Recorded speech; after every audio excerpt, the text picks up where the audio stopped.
Getting off from work on a Saturday is almost impossible in the golf business, unless, of course, you have a good reason. And luckily for me, this week I had a good excuse. I'm taking you to paradise, paradise. You know where we're going tonight, going tonight. My travels had brought me to Boston, a vibrant city, one that I had only been to once previously. I remembered liking it. There was much to see. It's unique, historic, energetic.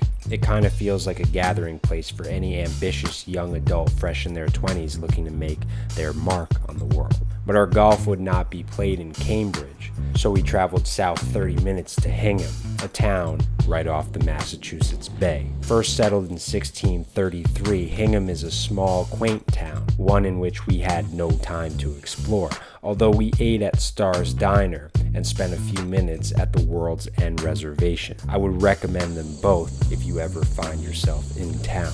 The main event, however, was a 10:30 tee time across the road at the prestigious Boston Golf Club. It opened in 2005. Gil Hanse was the architect, and from what I was told, this was his first design. The bunkering at this place is psychotic, and I mean that in the best way possible. It's beautiful. Some people will say that it gives Pine Valley vibes, however, I've never played Pine Valley, so I'll reserve my right to comment. It's a top 100 course in the US. Last I checked, it was 84th on the list, but man, dude, if there's 83 golf courses that are more aesthetic than this one, then I've got an expensive next 10 years of my life coming up.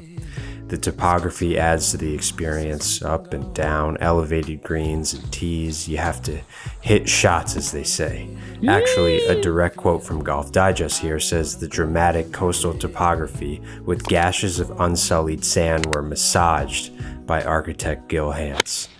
I mean, that sure is one way to put it. My host and friend John Carouche, who goes under the moniker Irish VJ, was kind enough to have Jason and I out to play.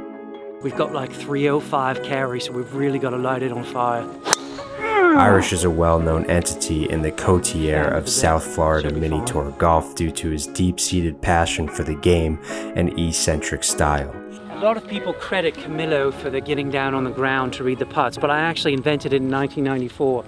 It wasn't strategic. I had a bad run in a 3-month stretch with Johnny Walker Black, so I was really unable to sort of keep my feet on many of the greens of St. Andrews. And so having fallen over, I found that I was better able to read the putts.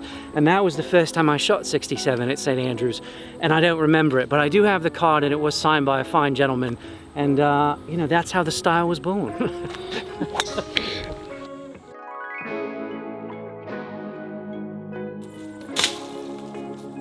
And that's how you get Lyme disease. I've played golf forever, honestly, but it's only been as of recent where I've started to see the game differently, perhaps with an enhanced perspective, maybe even a dash of gratitude. Playing the sport, visiting new places with my friends, learning so much, I'm just super thankful that I get to do this. I just feel like I should say that more. Boston Golf Club is a special place. That's something that I could say for certain.